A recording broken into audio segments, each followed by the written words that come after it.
Merci pour tout ce qu'on a entendu, que ce soit les chants ou le partage. Merci beaucoup. Oui, on a tous un endroit où Dieu nous attend pour nous parler, nous dire ce qu'il pense et ce qu'il veut pour nous, surtout. Avant de vous dire ce que Dieu veut de vous pour lui, il veut vous dire ce que lui veut pour vous, de sa part, à lui. Et c'est important de ne pas inverser l'ordre. Parce que des fois, on est tellement désireux dans notre zèle pour servir le Seigneur, de faire des choses pour Dieu, et puis on n'a pas eu le temps de prendre quelques barres chocolatées, des céréales, des vitamines, de mettre des trucs dans nos poches pour gravir l'Everest. En tout cas, c'est bien. Merci. Merci, Pasteur Yohan. Voilà. Aujourd'hui, je suis en mode hybride. Je m'explique. Je suis venu en jean et en t-shirt et j'ai dû trouver une chemise et une cravate. Donc, je suis moitié-moitié. Voilà. On m'a dit de ne pas mentionner certains noms, donc je ne les mentionne pas, mais je suis content pour eux quand même. Et c'est bien, c'est super. C'est réjouissant de voir des gens relever le défi de la foi et de partir. Donc c'est merveilleux. On va prier. Seigneur, je te remercie pour ce qu'on a entendu. Ta fidélité, Seigneur, à outrance. Cette fidélité qui va bien au-delà de nos limites, de tout ce qu'on peut imaginer, qui n'est absolument pas arrêtée par nos échecs ou nos mérites, qui n'est absolument pas arrêtée par les circonstances de la vie. Seigneur, ta fidélité nous dépasse complètement, comme qui tu es d'ailleurs. Ça nous dépasse complètement. Mais nous te remercions néanmoins d'être fidèle pour nous, d'être fidèle envers nous, de tenir tes promesses, Seigneur, lorsque nous, on échoue dans la tentative de tenir les nôtres. Mais tu nous connais, tu sais de quoi on est fait. Alors merci pour ta grâce, merci pour ta miséricorde, merci pour tout. Et bénis encore ton Église, Seigneur, chacun de nous, au nom de Jésus. Amen. Amen. Ok. Aujourd'hui, c'est un message thématique, c'est-à-dire on ne va pas prendre un texte en particulier, le décortiquer, mais on va parler d'un sujet. Le sujet, c'est la force et la faiblesse. Et on ne peut pas parler de la force sans parler de la faiblesse, et inversement aussi. Donc, on va parler de la force, plus que de la faiblesse, mais on va parler de la force. Alors tout d'abord, on est dans une société très élitiste, où on élève certaines personnes. Dernièrement, il y a quelque chose qui m'a un peu, pas choqué, mais un peu étonné de voir la façon dont les choses sont faites. C'est dommage, il y a des sauveteurs marins qui ont péri en mer. Hein, vous avez suivi ça, le président est allé, leur a rendu hommage. Et il les a décorés de la Légion d'honneur. Et il a dit qu'ils étaient des héros. Ma question c'était, mais est-ce qu'ils n'étaient pas des héros déjà avant de mourir? On dirait que le fait de mourir a fait d'eux des héros. Et donc on les a décorés une fois qu'ils sont morts, alors que tous les jours de leur vie, pendant 10 ans, 20 ans, 15, je ne sais pas combien de temps, ils ont fait ça tout le temps. Tout le temps. Tout le temps. Mais sinon, on aime élever des gens, on regarde. Et de plus en plus, c'est comme ça. Tu as ceux qui sont forts, ceux qui réussissent, qui écrivent des bouquins, et on les achète parce qu'on veut nous aussi réussir. Mais ce qu'ils vous racontent, c'est juste leur expérience. C'est leur expérience. En général, vous achetez 10 bouquins, il y en a peut-être un qui va vous inspirer un peu, tout le reste, vous bavez en lisant, parce que le gars est devenu millionnaire en 3 jours et demi, et que vous, ça fait 30 ans et demi que vous essayez de gagner le SMIC, hein, et c'est pas tous les jours, c'est pas tous les mois. Et donc oui, ça fait baver, mais on se rend compte qu'en fait, c'est leur expérience et ça ne peut pas être la mienne.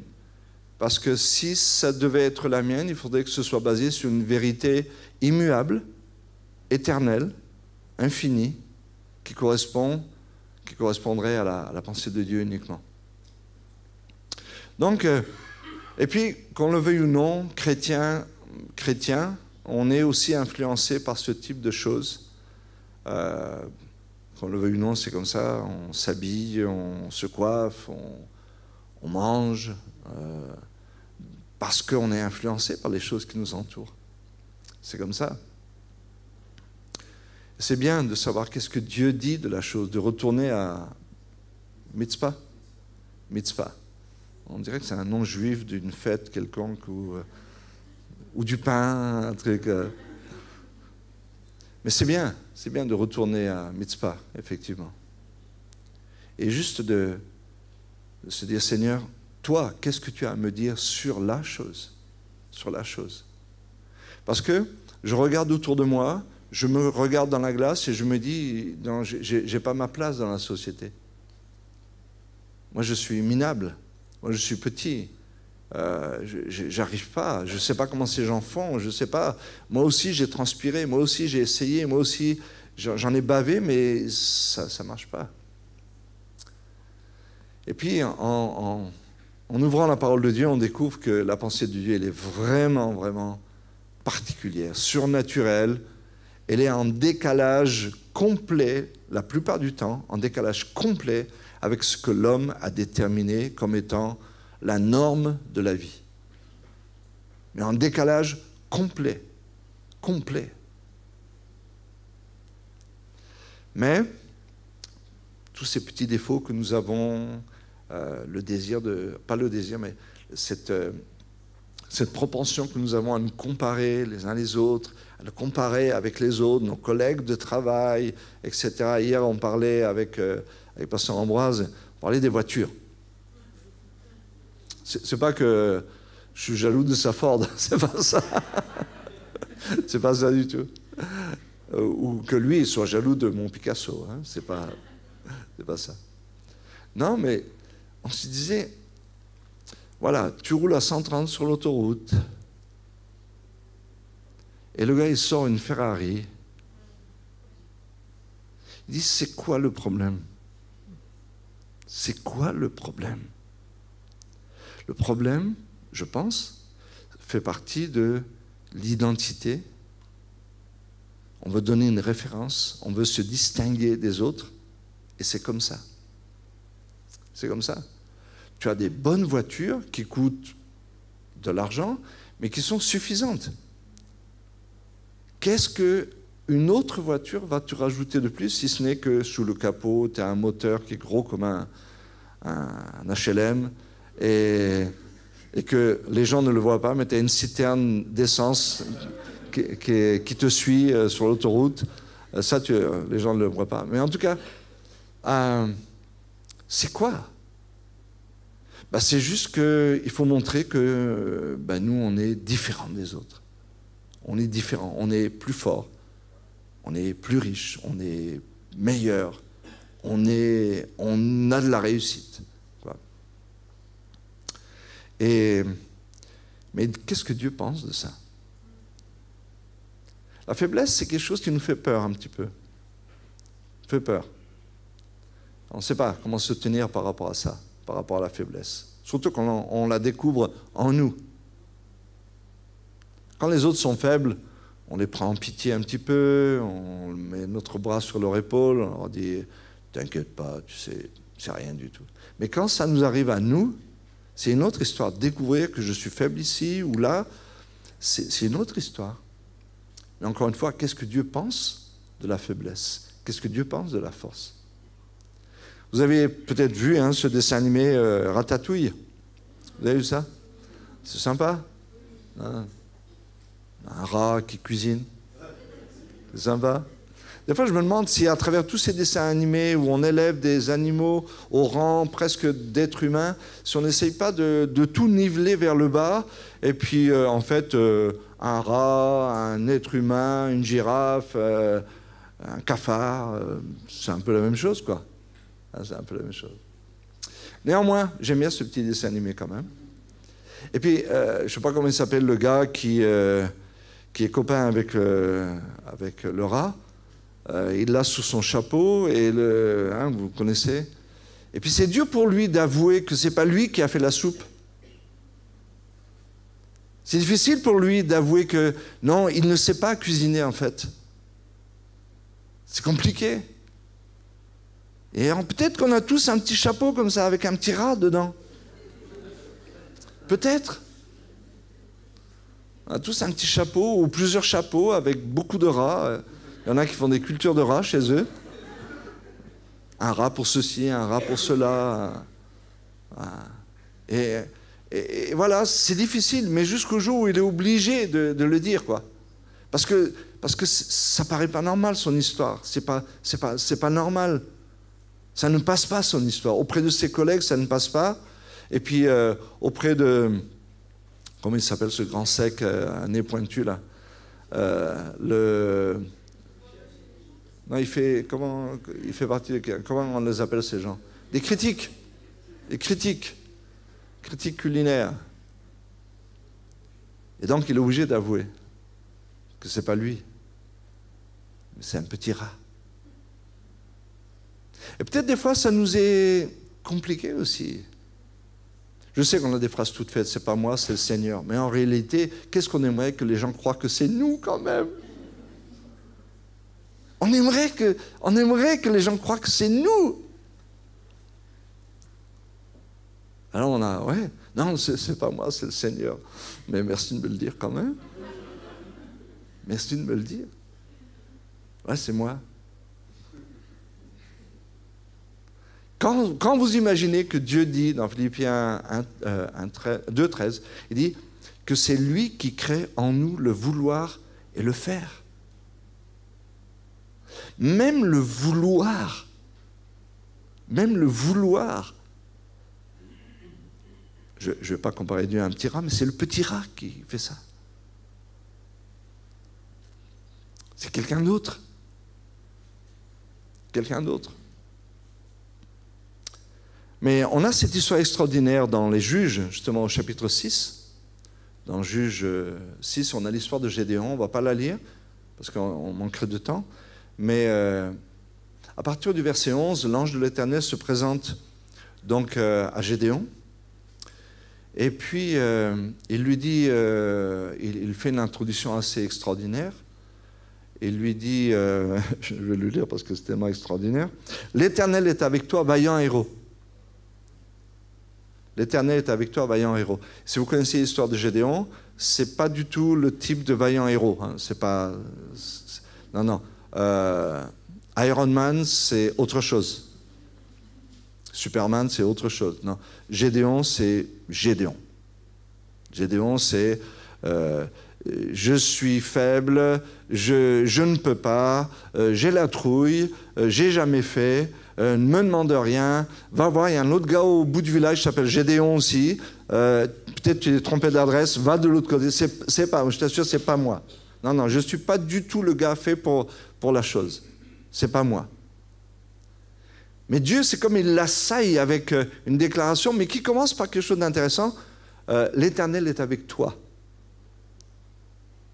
Et maintenant, il peut dire vaillant héros. Tout en sachant que Gédéon, il est petit, il est minable à ses yeux, il a peur, il est incapable, il se sent indigne.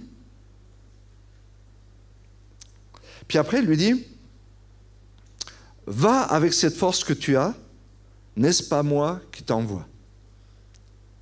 La grande question ici est celle-ci. C'est quoi cette force? C'est quoi cette force? Va avec cette force. C'est démonstratif, il pointe quelque chose de très particulier. C'est quoi cette force qui est en Gédéon, qui devrait être en Gédéon, ou que Dieu pourrait voir en Gédéon? C'est quoi cette force? Et Gédéon regarde, il dit, non, j'ai rien dans les poches, rien dans les mains, rien.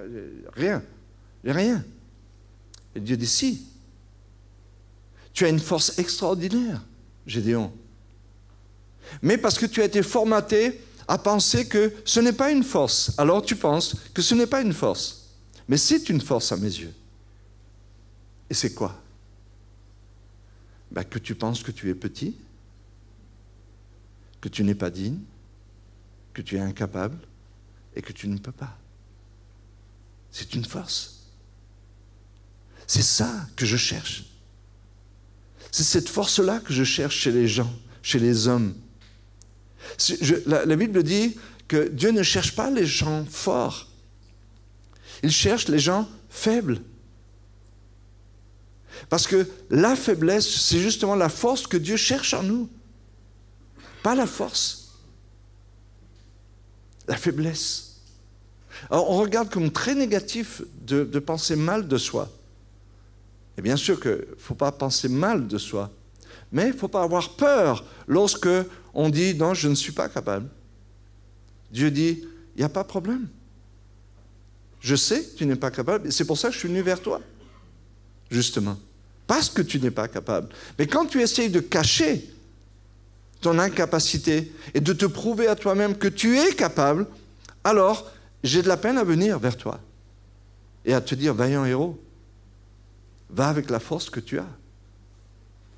Vous savez, lorsqu'on est venu à Jésus, et j'espère que tout le monde ici est venu vers Christ et a donné sa vie à Jésus, mais quand on est venu vers Jésus, on est venu avec rien, nada, zéro. On est venu avec rien. On est venu avec la force qu'on avait, c'est-à-dire rien. On est venu en rampant, on est venu en criant, on est venu en pleurant, on est venu en tremblant, on est venu comme on était, tel que vous êtes, venez. Et on est allé à Jésus tel qu'on était. Et puis au fur et à mesure que les années passent, on a l'impression que maintenant, on doit changer de statut. Maintenant, on doit devenir fort.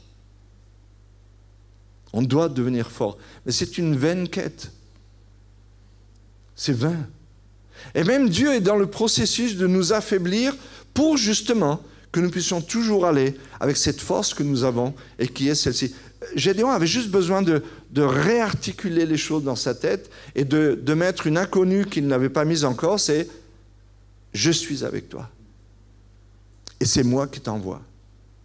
C'est pas toi qui t'envoie, c'est moi qui t'envoie et je suis avec toi. »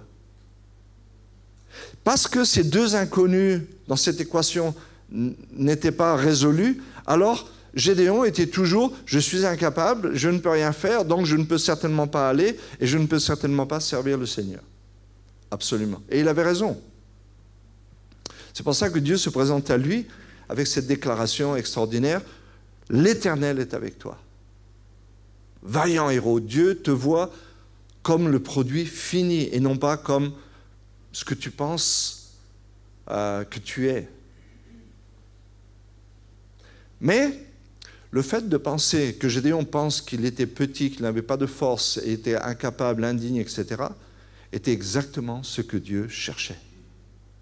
Exactement ça. Moïse a poireauté pendant 40 ans dans le désert. 40 ans, c'est beaucoup 40 ans. C'est énormément. Imaginez une épreuve de bac qui dure 40 ans. Vous imaginez? Vous êtes lycéen, vous allez passer le bac. Pendant 40 ans, on va vous tester. Pendant 40 ans, on va vous éprouver. Non, vous allez mourir, vous allez vous décourager, vous allez fuir, vous allez vous jeter l'éponge, c'est pas possible. Dieu a mis au fond du désert, il a mis Abraham, il a mis Moïse. 40 ans. Bam, bam, bam, bam, bam, bam, bam. Sa force naturelle est devenue une faiblesse. Sa force est devenue une faiblesse. Et c'est ça. C'est ça, d'aller à Mitzpah et d'écouter. Dieu, tu penses quoi de la chose? De ma situation? De qui je suis? Tu m'as vu? Oui, je t'ai vu, je t'ai connu avant même de te voir, etc. Donc, il n'y a pas de problème. Je te connais très, très, très bien. Je te connais. Je sais comment tu es venu à moi. Misérable, pleurant, Ou peut-être pas pleurant ou misérable, mais en tout cas prenant conscience de ton état de perdition, parce que si on ne prend pas conscience de notre état de perdition, pourquoi on a besoin d'un sauveur? Ça n'a pas de sens. À moins que ce soit par superstition, comme disait pasteur Johan. En Afrique, moi j'ai vu des gens prier, prier et reprier pour recevoir Jésus plusieurs fois, au cas où. Au cas où. De toute façon, ça ne fait jamais de mal de reprier. C'est vrai, ça ne fait jamais de mal, mais bon, c'est mieux de savoir comment ça marche quand même. C'est mieux de pouvoir identifier la chose. Et donc voilà, Dieu ne cherche pas des Superman, il cherche des Gédéons. Et quand ils sont partis à la guerre, vous avez vu comment ils sont partis à la guerre? Petit nombre, 300 contre des dizaines de milliers. 300. 300. Tu es petit et tu vas rester petit. Et puis, où sont les kalachnikovs, les bazookas? Non, non, non. Vous allez prendre une amphore, un vase. Vous allez mettre un flambeau dedans. Et puis, vous allez prendre des trompettes. Donc, Dieu préfère Gédéon à Superman. Il préfère des simples lanternes aux lasers puissants que nous avons aujourd'hui. Il préfère les trompettes aux mitraillettes. Et il préfère des vases fragiles, cassables facilement, pour que la lumière jaillisse le plus vite possible, à des coffres forts. Oh, nos vies, on les cache dans des coffres forts. Combinaisons secrètes. Au moins 42, une combinaison de 42 chiffres. Là, c'est sûr. Et Dieu dit non, va avec la force que tu as. Seigneur, je n'ai pas de force. Oh si, tu ne sais pas, mais tu as de la force. Ta petitesse, c'est une force. Le fait que tu saches que tu es incapable, c'est une force. Un jour, je parlais avec un frère, c'était pas un frère, c'était un homme d'affaires à Cotonou.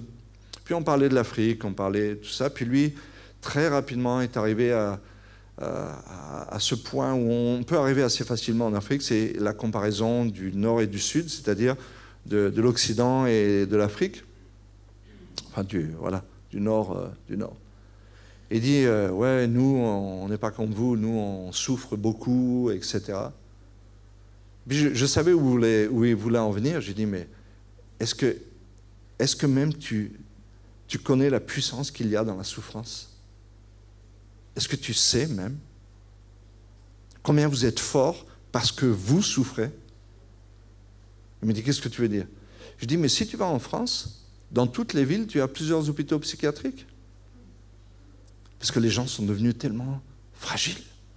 En voulant être forts, ils sont devenus tellement fragiles. Pour un oui, pour un non, ils pètent les plombs, crise de nerfs, dépression, on doit les soigner pour ceci, pour cela. Vous n'avez pas d'hôpitaux psychiatriques. Rare sur les hôpitaux psychiatriques. Rare. Pourquoi? Parce que la souffrance, qui peut paraître une faiblesse au premier abord, est une force pour nous. Est une force. Celui qui passe par la difficulté, celui qui traverse la difficulté, ce n'est pas une faiblesse, c'est une force qu'il a. C'est une force. Donc, dans Acte 14, verset 11, vous avez ce verset qui, justement, ça fait 2000 ans qu'il a été cité, mais c'est comme si on pouvait le citer aujourd'hui et le mettre à la page et le réactualiser. Paul et Barnabas sont à Lystre, dans une ville d'Asie mineure, et ils prêchent l'évangile. Et en prêchant l'évangile, Paul voit un homme, et dans son regard, il est dit qu'il a vu que cet homme avait la foi pour être guéri. C'était un homme paralytique. Et il lui dit, au nom de Jésus, lève-toi. Et le gars, il se lève et il est guéri. Et là, les prêtres du temple de Jupiter, tout à coup, ils regardent Paul et Barnabas comme des dieux. Et ils disent, les dieux sont venus à travers une forme humaine nous visiter sur la terre.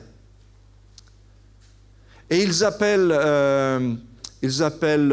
Barnabas Mercure Et Paul, Jupiter, parce qu'il prêchait la parole. Et aujourd'hui, c'est comme ça. On a envie de voir des dieux. C'est des dieux, c'est des dieux, c'est des dieux, c'est des dieux. Non, Dieu peut utiliser quelqu'un de faible, quelqu'un de petit, quelqu'un d'insignifiant, un être humain simplement, et manifester sa puissance à travers lui. Et c'est ce que Dieu veut faire tous les jours de notre vie. Tous les jours de notre vie. Tous les jours. Dans toutes nos situations. Il ne veut pas. Il ne veut pas qu'on joue les maquiller tout le temps, qu'on fasse semblant d'être quelque chose, ou qu'on vive dans le virtuel, dans un truc qui n'est pas réel, parce qu'on a peur d'être tellement différent des autres. Mais les autres sont comme vous. Tout le monde est pareil. Tout le monde est pareil. Quand vous lisez que telle personne s'est suicidée, une autre s'est suicidée, une jeune athlète médaillée olympique aux États-Unis s'est suicidée il n'y a pas très longtemps. Pourquoi? Pourquoi? Parce qu'elles sont juste comme vous et moi. Juste comme vous et moi. Vous savez qu'une grande partie des cosmonautes américains, des astronautes, pardon, américains, qui sont allés sur la Lune, une partie, je dirais peut-être 50% d'entre eux, sont devenus dépressifs, alcooliques, et il y a des gens qui ont été enfermés dans des hôpitaux, instituts psychiatriques, ou se sont suicidés. Vous savez pourquoi? Ils ont marché sur la Lune, et quand ils sont revenus sur la Terre, ils ne savaient pas comment faire face à leur petitesse, à leur insignifiance. Ils savaient qu'ils ne pourront plus jamais aller sur la Lune, parce qu'on y va une seule fois en général, en tant qu'astronaute dans sa vie. Pourquoi? Parce qu'on a fait d'eux des dieux, mais en fait, ils n'étaient que des êtres humains, faibles, fragiles, comme n'importe qui. Et Dieu n'a absolument pas peur de nos faiblesses. Absolument pas. Et il nous dit, c'est une force. Et c'est une force que tu as. N'essaye pas d'échanger ça pour quelque chose qui va devenir une faiblesse. Parce que quand l'homme devient fort en lui-même, sa relation avec Dieu devient bizarre. Bizarre.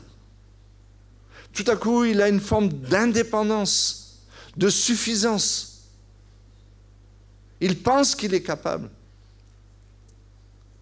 Mais l'apôtre Paul dira, « Et je me plais bien plus dans mes faiblesses. » Dans mes faiblesses. Le mot faiblesse, ça veut dire justement, ça veut dire handicap, ça veut dire incapacité. Quelqu'un qui découvre qu'il n'est pas capable de faire quelque chose.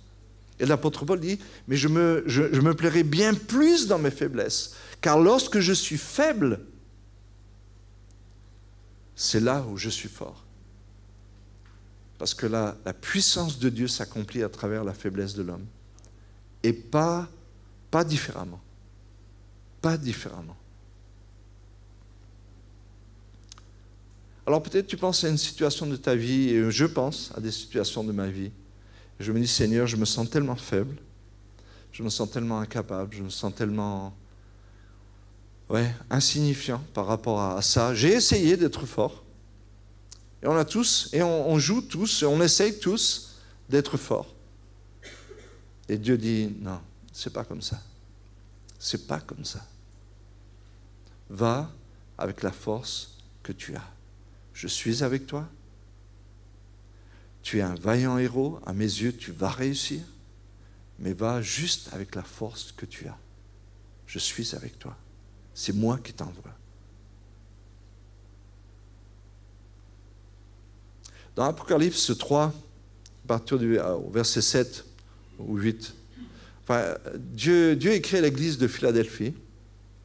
Philadelphie, c'est l'avant-dernière église dans la liste des 7 églises qui sont mentionnées dans Apocalypse 2 et 3. La dernière étant celle de Laodicée, qui symbolise l'église d'aujourd'hui. Pour ceux qui croient qu'il y a un message aussi prophétique dans ces églises qui étaient des églises qui existaient à l'époque, Elles ont toutes été répertoriées, situées, etc. Elles existaient vraiment à l'époque, à la fin du 1er siècle. Mais il y a un aspect prophétique, parce qu'on regarde depuis la première église jusqu'à la fin, et tout à coup, c'est comme il y a un découpage du temps, un découpage de l'histoire de l'église, et on retrouve des caractéristiques tellement précises que moi, en tout cas, je suis un partisan aussi de l'application prophétique de ces églises. Et donc, l'église de Philadelphie, eh bien, elle représenterait la période de la mission. Fin du 19e, début du 20e, où des dizaines de milliers, des centaines de milliers de jeunes, de moins jeunes, de familles, de célibataires ont tout laissé pour aller dans le monde. Aller en Inde, aller en Amérique du Sud, aller en Afrique, aller partout. Il y a eu un élan missionnaire, mais comme jamais il n'y a eu avant ou maintenant. Des dizaines, des centaines de milliers de gens partaient, sachant qu'ils ne pourraient jamais revenir. Aujourd'hui, c'est pas compliqué de partir en mission, pas trop. Ça pose des petits problèmes, mais c'est pas trop compliqué. Tu achètes ton billet, tu gardes un billet open, au cas où, si dans 3 mois, la chaleur,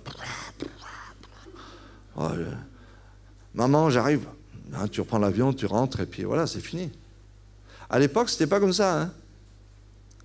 Tu prenais le bateau, tu allais là-bas, tu ne savais même pas d'ailleurs si tu allais arriver vivant.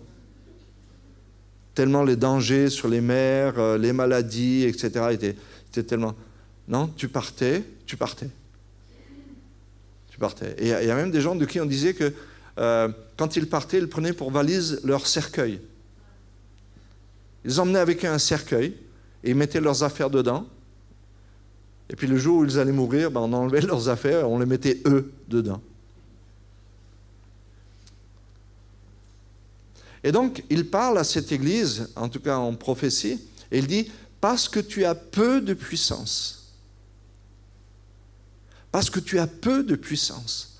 Le mot « peu », c'est le mot « micros », qui a donné le mot « microscopique », entre autres. Micros, ça veut dire infiniment petit. Tu as tellement peu de puissance. À cause de ça, parce que c'est une force, à cause de ça, j'ai ouvert une porte que personne ne pourra fermer. Personne. Toutes les forces du monde pourraient se mettre à fermer cette porte. Personne ne pourra la fermer. Ça veut dire quoi? Ça veut dire qu'effectivement, Dieu a le regard sur chacun de nous. Et il cherche quelque chose en nous. Quand il dit « je cherche un homme », il ne cherche pas n'importe quel homme. Il ne cherche pas n'importe quelle femme. Il cherche des gens qui tremblent un peu et qui disent ah, « je ne crois pas que ça peut faire l'affaire. Je ne me sens pas capable. J'ai peur. Je ne pense pas. »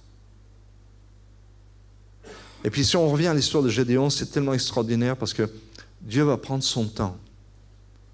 Il va dire « non, il n'y a pas de problème, j'ai entendu, tu es le plus petit de ta famille, qui est la plus petite de la tribu, qui est la plus petite, et ton pays est le plus petit, puis vous êtes tous dans la misère. Il n'y a aucun problème. Je t'ai entendu, Gédéon. Je sais. Je sais. J'ai bien entendu, je ne nie pas la chose, je comprends que c'est compliqué. Mais qu'est-ce qui pourrait t'aider? Seigneur, j'aimerais que tu me donnes un signe. Ok, il n'y a pas de problème. Et Dieu lui donne un signe. Gédéon revient et dit, mais Seigneur, c'est pas assez, je ne veux pas t'embêter, mais un autre signe, l'inverse de ce que je t'ai demandé avant. Et Dieu dit, c'est tout ce que tu veux? Ouais. Bon, allez, boum! Et le signe est là. Et Dieu, sachant que malgré les signes, il ne peut pas encore l'envoyer à la bataille, il lui dit, écoute, on va faire un peu de pratique. Au lieu d'aller combattre les Madianites tout de suite, tu vas aller dans ton village, là, juste derrière, hein, tu passes les 2 maisons qui sont là, et tu arrives sur la place du village, là il y a l'idole au milieu du village. Ben, tu vas y aller, non, tu vas prendre tes amis avec toi, parce que je sais que toi, tu ne vas pas y aller, tu vas prendre tes amis avec toi, et vous allez abattre cette idole. Et là, Gédéon dit, bon, ok, peut-être ça, je peux le faire.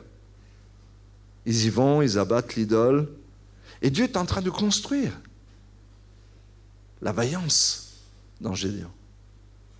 Mais ça ne veut pas dire que Gédéon va changer son regard sur lui-même, forcément, mais il va découvrir le Dieu qui, lui, peut compatir à ses faiblesses. Prendre un pas de foi ne va pas faire de nous forcément quelqu'un de meilleur, de plus fort, de plus intelligent. Mais ça va nous permettre de laisser la place à Dieu pour qu'il se révèle à nous comme étant, lui, la force incarnée, l'intelligence incarnée, la bravoure incarnée, je dis, c'est pas incarné, il est esprit, donc il ne peut pas... Bon, je reviens. Et il va se révéler comme étant la force, comme étant le courage, comme étant la capacité. C'est lui. Parce qu'en fait, on se connaît trop, mais on ne le connaît pas assez. Montons à Mitzpah. Cherchons l'Éternel. Cherchons à le connaître. C'est encore temps. Cherchons à le connaître. Allons-y avec tout ce qu'on a à l'intérieur. Allons-y. Allons-y. Des fois, quand on parle entre nous, c'est pas mauvais. C'est pas mauvais. Je sais qu'on a envie d'être positif, on a envie d'être édifiant, on a envie de passer pour Messi, on a envie de passer pour Ronaldo, on a envie de passer pour je sais pas trop quoi. Non, juste sois toi-même et dis aux frères, en ce moment c'est compliqué. Je sais même pas comment je vais y arriver. Je sais pas. Pourquoi pas? Là, le frère, peut-être, si l'Esprit de Dieu l'anime, il peut te dire, tu sais quoi? C'est des gens comme toi que Dieu cherche. C'est des gens comme toi que Dieu veut utiliser. Et tu as une force que celui qui raconte toujours des bobards là, en disant « Moi ça va, pas de problème, moi, la vie est belle et tout ça. » Lui là, c'est un peu plus compliqué. C'est un peu plus compliqué. Alors, si vous allez bien, il n'y a pas de problème, dites que vous allez bien. N'inversez pas non plus le truc en disant j'ai entendu dimanche qu'il ne faut surtout pas dire que ça va bien, donc je vais m'inventer des problèmes. Non, ça va bien, mais entre nous, soit dit, ça ne va pas toujours bien quand même. Hein? Ça ne va pas toujours bien. C'est bien, vous le dites avec le sourire, c'est sympa quand même. C'est bien. On est sur le bon chemin. Comme il est déjà 12h15, on va s'arrêter. Il y avait d'autres illustrations, d'autres versets, d'autres choses, mais on va juste considérer cette vérité très simple, c'est que Dieu ne regarde pas votre faiblesse comme une faiblesse, il la regarde comme une force et il veut l'utiliser. Il veut l'utiliser pour se manifester, pour se révéler, pour faire son œuvre. Il veut le faire. Amen.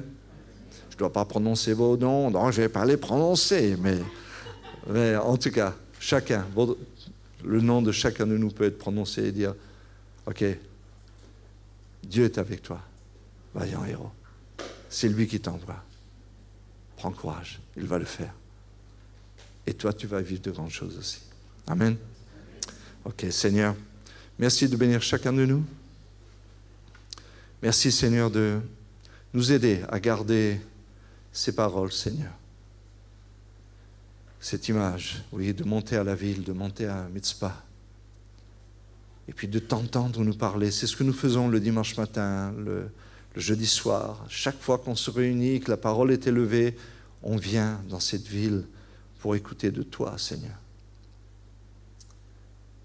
Et ce matin, je veux juste te remercier de nous aimer, Seigneur, comme nous sommes. Premièrement, ça on le sait. Mais en même temps, d'avoir un plan parfait pour ce que nous sommes. Et même quelque chose de grandiose à nous faire vivre. Merci, Seigneur. Merci. Fortifie chacun de nous, Seigneur. Et fais-nous du bien au nom de Jésus. Amen. Que Dieu vous bénisse.